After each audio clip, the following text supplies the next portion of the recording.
तो चलिए दोस्तों, आज हम लोग जानने वाले हैं हाई ब्लड प्रेशर यानी कि उच्च रक्तचाप के बारे में। यह क्या होता है और आजकल देखा जाता है कि यह समस्या प्रत्येक व्यक्ति में एक उम्र के बाद होने लगती है। ठीक है, तो प्रत्येक व्यक्ति को दोस्तों अपने जीवन में फिट रहने के लिए कुछ चीज़ों के बारे में जानना ही पड़ता है। ठीक है, जो कि ज़्यादा मात्रा में देखी जाती है हमारे समाज में, जैसे कि शुगर हो गया, तो ब्लड प्रेशर उनमें से एक है। ठीक है, आइए जानते हैं कि ब्लड प्रेशर क्या होता है। अगर आपके फैमिली में किसी को हो गया है तो किन किन चीज़ों की सावधानी रखनी चाहिए। ठीक है, आज बहुत समय के बाद मैं हेल्थ टॉपिक पे वीडियो दे रहा हूँ क्योंकि समय नहीं मिल रहा था, मेरा भी एग्ज़ाम वगैरह था। चलिए देखते हैं। तो छोटी सी जानकारी है, आपके लिए ज़रूरी साबित हो सकती है अगर आपके फैमिली में किसी को है या फिर आप अपने लाइफ को हेल्थी जीना चाहते हैं। तो देखिए, ब्लड प्रेशर की खासियत यह है कि यह बढ़ने पर अपने आप जो है आने की आहट तक नहीं देती।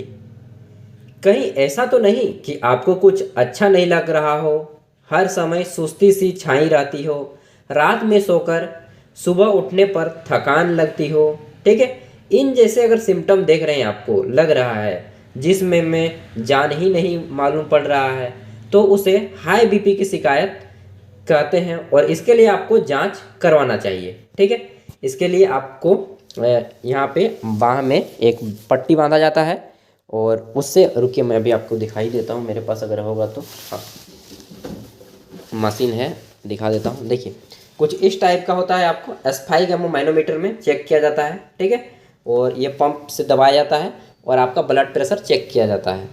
ठीक है, ब्लड प्रेशर इंग्लिश में, हिंदी में रक्तचाप। ठीक है, अगर आपका 120/80, देखिए डॉक्टर बताएगा इस तरह से, मैं थोड़ा सा बता देता हूँ। 120/80 ये होता है। ठीक है, ये नॉर्मल बीपी होता है, ब्लड प्रेशर होता है।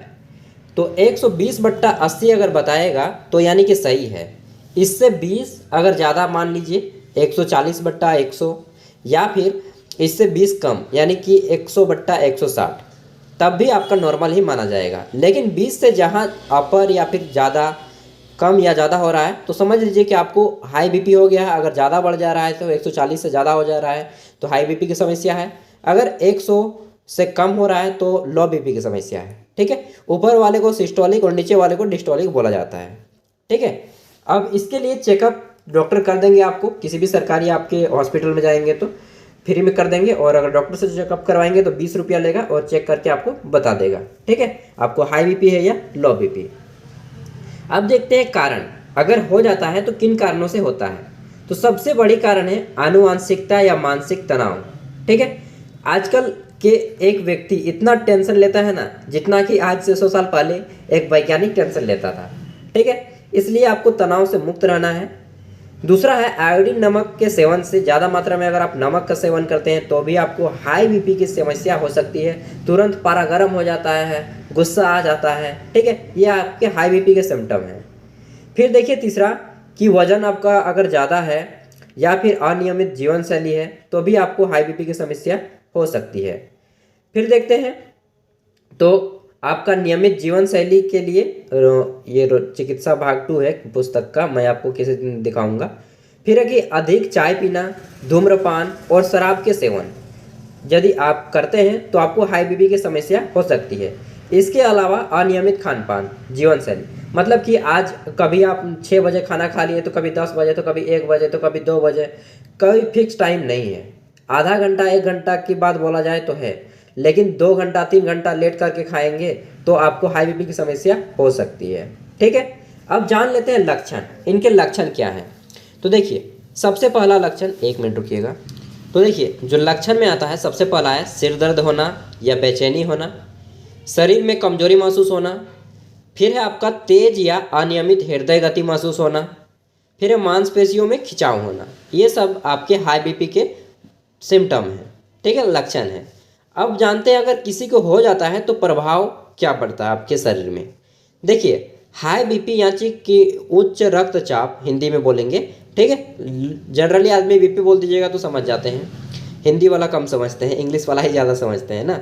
तो हाई बीपी से मस्तिष्क की धमनियों में परिवर्तन आने लगता है, जिससे ब्रेन हेमरेज हो सकता है। ठंडा के दिनों में अक्सर ब्रेन हेमरेज हो जाता है। ठीक है, लोगों का। फिर देखा जाए तो बेहोशी सी छा जाती है, कभी कभी पक्षाघात भी हो सकता है। फिर देखा जाए तो हाई बीपी का दूसरा सबसे बड़ा प्रभाव दिल पर दौरा पड़ना। हम लोग बोलते हैं ना हार्ट अटैक हो गया, तो यही इसी कारण होता है हार्ट अटैक, हाई बीपी के कारण। ठीक है, दिल पर दौरा पड़ सकता है। बीपी बढ़ने से धमनियों में रक्त पंप करने के लिए दिल को काफ़ी मेहनत करनी पड़ती है, हार्ट को काफ़ी मेहनत करना पड़ता है। और अरे यार ये क्या, तो चलिए लाइन कट गया था। देखा जाए तो हाई बीपी से ये हो सकता है आपको दिल का दौरा पड़ सकता है। हमारे दिल को काफ़ी ज़्यादा मेहनत करनी पड़ती है पंप करने के लिए ब्लड को। फिर देखा जाए तो कुछ वर्षों की कड़ी मेहनत के बाद दिल थकने लगता है, जिससे उसकी क्या होती है, तो जिससे रक्त पंप करने की ताकत घट जाती है। ठीक है, फिर थोड़ी सी शारीरिक मेहनत, अगर आप थोड़ा सा शरीर का भारी काम करने लगते हैं तो सांस फूलने लगता है और धीरे धीरे हृदय काम करना बंद कर देता है। ठीक है, और हृदय घात यानी कि हार्ट अटैक की संभावना कुल ले दे करके आपका हार्ट अटैक पे ही बात रुकती है। तो देखिए हाई बीपी आजकल एक नॉर्मल चीज़ हो गई है। हाई बीपी का आँखों पर बुरा प्रभाव भी पड़ता है और रक्त दबाव बढ़ने से रेटिना की लघु रक्त वाहिकाएँ बच नहीं पाती, जिससे दृष्टि कम हो जाती है या फिर आपको धुंधला नज़र पड़ सकता है। अब देखिए हाई बीपी होने से जो है आपका गुर्दा खून छानने की वाली इकाइयाँ जो होती है छोटे छोटे, जिनको हम लोग नेफ्रॉन बोलते हैं। ठीक है, खून छानने और साफ हुआ खून ले जाने वाली धमनियों पर गंभीर असर पड़ता है, जिससे कुछ वर्षों के बाद आपका जो है गुर्दा धीरे धीरे काम करना बंद कर सकता है, जिसको हम लोग डायलिसिस बाद में कराना पड़ता है। अब देखिए उपचार क्या है। तो देखिए दोस्त, मैं कभी भी आपको मेडिसिन के बारे में बहुत मुश्किल हुआ तभी बताऊंगा, नहीं तो मैं हमेशा घरेलू इलाज ही बताता हूँ। ठीक है, क्योंकि मैं अक्सर कहता हूँ कि बीमार पड़ने से अच्छा है कि बीमार ही ना पड़े। ठीक है ना, इलाज करने से अच्छा है कि बीमारी ना पड़े, उससे पहले आप जान लें कि बीमार हम लोग क्यों पड़ते हैं। अब आइए देखते हैं उपचार क्या है इसका। तो उच्च रक्त दबाव में जब भी आपको हाई बीपी की समस्या होती है, हाई ब्लड प्रेशर की, इसमें नमक पानी से स्नान करना है। अब बोलिएगा कि भाई नमक पानी से स्नान करेंगे तो हम लोग का बॉडी जो है शरीर तो वो तो चटचटाने लगेगा। जी हाँ, थोड़ा सा तो कष्ट होगा, तो कष्ट तो थोड़ा सा झेलना ही पड़ेगा।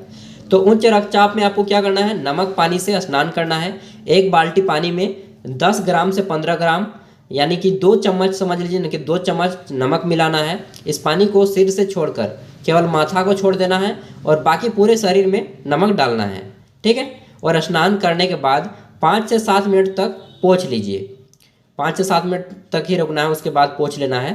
5 से 7 मिनट तक नहीं पोंछना है, उसके बाद फिर पोंछ लेना है। साबुन का प्रयोग नहीं करना है, जहाँ तक हो सके आप साबुन का प्रयोग ना करें। और 15 से 20 दिन में ठीक हो जाएगा आपकी ये बीपी की समस्या। सबसे अच्छा है सेंधा नमक का उपयोग करेंगे, आयोडीन नमक का उपयोग नहीं करेंगे। ठीक है, इसके अलावा मैं कुछ चीज़ें बताता हूँ कि आपको खाना होगा। जैसे कि आप सहजन का जो साग है, जिसको हम लोग ठेठ भाषा में क्या बोलते हैं, मुनगा का साग, सहजन का साग आप खाइए, ये आपको कंट्रोल करेगा बीपी को। ठीक है, गुस्सा नहीं करना है। सुबह को आप उठ के थोड़ा सा मॉर्निंग वॉक खाली पाँव आपको घासों पे चलना है। कहाँ पे चलना है, खाली पाँव घास पे।